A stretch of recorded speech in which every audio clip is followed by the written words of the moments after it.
This is Heavy Conversation with Bruce and Jody, a podcast where we talk about being a big guy in today's world. I'm Bruce. And I'm Jody. Here we go. Here we go. All right, here we go. All right, here we go. Okay. Jody. Hey, Bruce. We're here. We are back again. Yes, we are. And today I thought it would be interesting to talk about something in a way that maybe... I don't know, that we've never covered before. Yeah. That I think it's like a hypothetical situation or a question that it will never happen, but it's worth asking. Yeah. If you had a magic wand and were able to use it for only this one thing, would you want to be thin if that was a magical option? Okay. If maybe a wizard comes out of a puff of smoke and says, my fairy godmother will bippity boppity boo me and turn me thin. Bippity boppity thin, and suddenly you're Yeah. Would you do it? I mean, this might be a short episode, but I'm just going to say no. Thanks, folks. We'll see you next time. And out. No.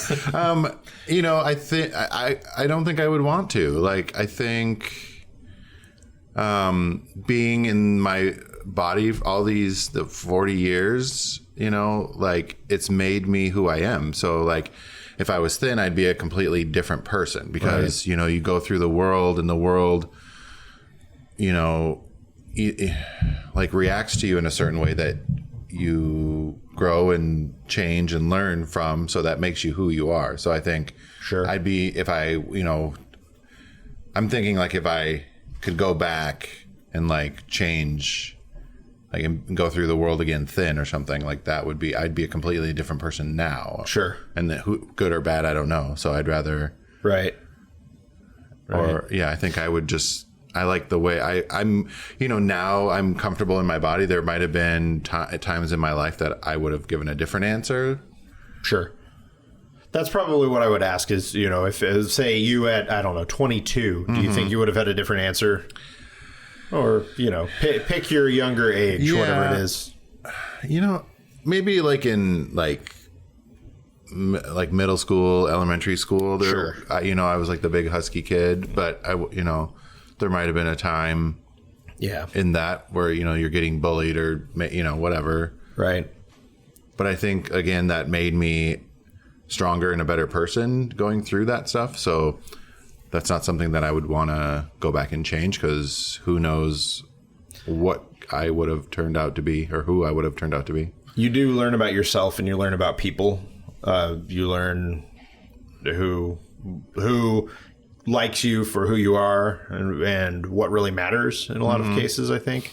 I don't think I thought about this a bit since I knew we were going to do this, and I don't know. I absolutely not. I wouldn't at this point. I'm happy with myself, and I've gotten this far, and I love my body and I love who I am, so I don't feel like I would make that change. But certainly there were times when I was younger that I could see, I mean, especially when you're a kid, you get picked on or have to deal with those kind of things, or you just feel like an outsider. Yeah. And you feel like if I wasn't this thing, then I would fit in. But I feel like if I changed that to be thin, then there would have been something else that made me, the other, whatever, I'm a redhead. So then I change that. And then, I wear glasses. So I got to change that, like I just be this, I don't know.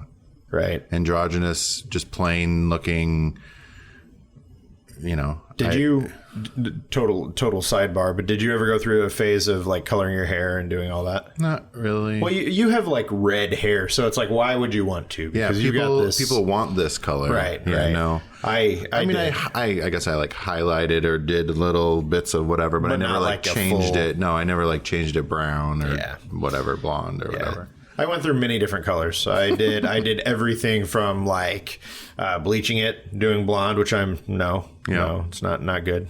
To black. I did like a flaming red, like artificial fire kind of. Yeah.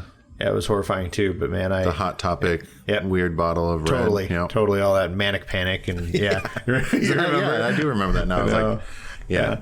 I went through all those and changed up, and it was just funny to kind of look back and see all that, and it's a lot of that, especially when I was younger, a lot of that was a response to how I felt about my body at the time, and a way to take control of that. On top of wanting to try those things and express myself in different ways, but definitely there was definitely a piece of that had to do with how I felt about myself, or that lack of trying to fit in and like trying to make it about something else. Right. Maybe they'll talk about my hair or whatever instead of my body, and, because I can change my hair. Yeah. But I feel like if I change something, then it would be a slippery slope of you wouldn't be who you are now. Changing everything, and then I wouldn't be who I am. So then I'm just gonna be like, no. Right. And me at this age saying exactly what you said to my, I don't know, 16-year-old self, I wouldn't have wanted to hear that. I would have been like, no. You can say what you want. I'll take the thin. Yeah. I think that going through that, there was only a small amount of time where I really felt down on myself, where I felt like I wanted to change things. For the most part, I felt pretty happy with myself and just kind of built up. And I mean, obviously now as an adult and with a lot of time that's passed, and you built up your confidence and your armor, and you realize, just and I also think that it's also going to like, would I want to be straight? Kind of, I think it's sort of in that same genre of like, if I could go back and change that, and I'm like, well, no, again, because it might be quote unquote easier to go through life, but this is who I am, and this is like struggling through that is the same. I feel like it's another struggle that makes you who you are, and it builds your character, and I think the bottom line is the realization that there's nothing wrong with being fat or being bigger or whatever you want to call yourself. Yeah, there's whatever your other thing is, that is what makes you uniquely you, and that's what you need to celebrate. Like it's all about your personality, and you got to celebrate the good stuff that makes you unique and you. So speaking of celebrating the good stuff, can we open the beer that you brought? Yes. I was gone for a whole week for training for DXL. I went to Salt Lake City, Utah. Nice. Which they have a very healthy craft brew community there as well, which I learned. And apparently they have a big LGBT film festival out there. They have actually a big gay celebration, which I was actually surprised too. So I went to Bohemian Brewery, it's brewed and canned by Bohemian Brewery in Midvale, Utah. Nice. But this was, I believe it was in Murray is where I was. I don't know. It's all kind of blurry where I somewhere from the state of Utah. Somewhere in Utah. It's called Beer X. Nice. Part of the proceeds goes to the LGBT Film Festival in Utah. Awesome. Damn These Heels LGBT Film Festival. So, anyways, here, I'll just give you a whole can. How about that? Great. I have a couple. Maybe I'll pour a little in the one for the crew here. Oh, I should have untapped it to see. You can try that. All right, let's see. And so this is I know there's too many other things on here. Limited edition Heels Lager. I don't know. I think it's just a Hellas. I don't know. I know. I'm failing the beer. The beer test. Bohemian. Good. I feel like I already checked this little bitter at the end. Easy drinking. Yeah, it's just like a nice summer beer, nothing too crazy. Did you already it says color golden straw? Huh? The color of golden straw. Oh, yes. 12 IBUs, 4%, so this is certainly one that you can enjoy and not get blown away. Right, yeah, you can drink a whole 6-pack or whatever. Yeah. I know. I'm excited. We keep talking about doing these episodes where we drink like weird beer or strong beers or themed kind of beer episodes. I feel that getting closer. We're gonna have to do one of those soon. I like this. Yeah, it's just an easy drinking beer. It is. I keep writing Heels, Heels. Heels. And I appreciate an easy drinking beer for sure. Yeah, 4% ABU, I think you said. Yeah. ABV, sorry. ABV. Lager, Heels, whatever. Yep. Light, smooth, crisp, clean, and tart. Damn these heels.film. Yeah. That's where you can find out more. If you're in Utah and in Salt Lake or Murray, go check out Bohemian Brewery. They actually had really good food there too. Really? So I think I had fish and chips because it was really hot when I was there too. So I was like, oh yeah. They had like a German style food and all that stuff. It was really good. Really? Very popular. I recommend checking them out. I've only been through Salt Lake City, on a connection to another flight.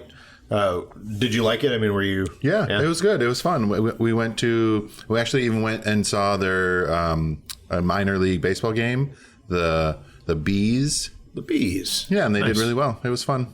Awesome. Oh, and we went to it was Pioneer Day. Days. Pioneer Days. Yes, I learned all kinds of history about Utah. Really? Their state bird is a seagull. It's called a California gull. Oh. Which I thought was confusing to me. But apparently the story is back in 1847. Sure. Sorry, I got the year wrong. Maybe 49. They planted all their crops. There was a big infestation of like locusts or grasshoppers, and the gulls came in, ate all the grasshoppers, saved the crops. Nice. So nice. So now their state bird is a gull. I like that. A seagull. Yeah. They had a bunch of seagulls in the parade, and they have actual floats. It was really cool. Really? Maybe I'll share some of the pictures too. Yeah. And another weird thing: it's illegal to hunt whales in Utah. Really? Mm-hmm. Wait a minute. Mm-hmm. Well, a landlocked state. It is illegal to hunt whales. There we go. But they had a big whale in the parade, which I thought was kind of funny. Interesting. Yeah, it was cool. They had the prospectors doing the walk. Yeah. I don't know. It was cool. It was fun. I see.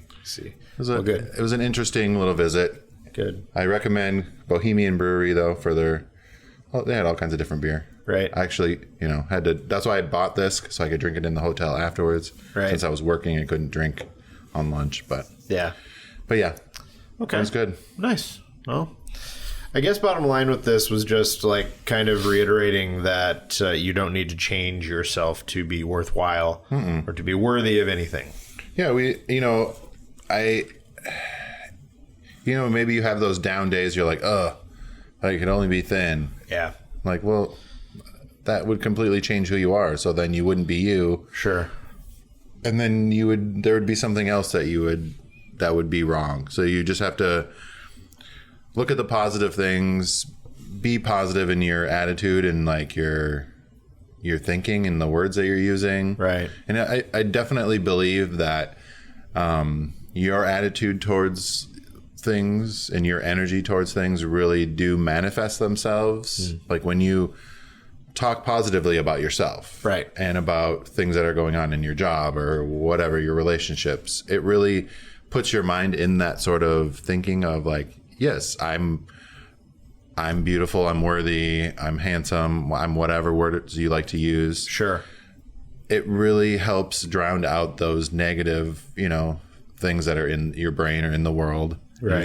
Those mantras really help, and those attitudes definitely change how you see things and will actually change your world, I think. Makes sense. Yeah. I think that if you are struggling with this idea, or you feel like changing yourself for the benefit of others, like to, I don't know, meet a partner or, for someone else in some other scenario, that if that's what would be driving something like that, maybe you're meeting the wrong people. Mm-hmm. And this isn't to say that bettering yourself isn't a thing, like being active and doing and eating healthy and working out. Like if you want to do those things, are just things to make a better version of you, not changing who you are. Like, I don't think the goal should be to get skinny or whatever, or to get the guy or girl or whoever. Right. We're not. It should be about bettering yourself, putting the best version of you out there. Right. You know, it's all that idea of like exercising for weight loss. It doesn't have to be, because that's not shouldn't be the goal. Right. It should be energy and confidence and endorphins that you get from that is amazing. So, or burning off that stress or absolutely whatever. Yeah. So go forth and be the best you that you can be. That's right. I mean, I've been reading a lot of books lately. So, have you? Yeah. So I get a lot of these. You've been traveling lately. So I have a lot of time to read. Nice. But it is about being a better version of yourself and that attracts people to you being a better, confident person. So there we go.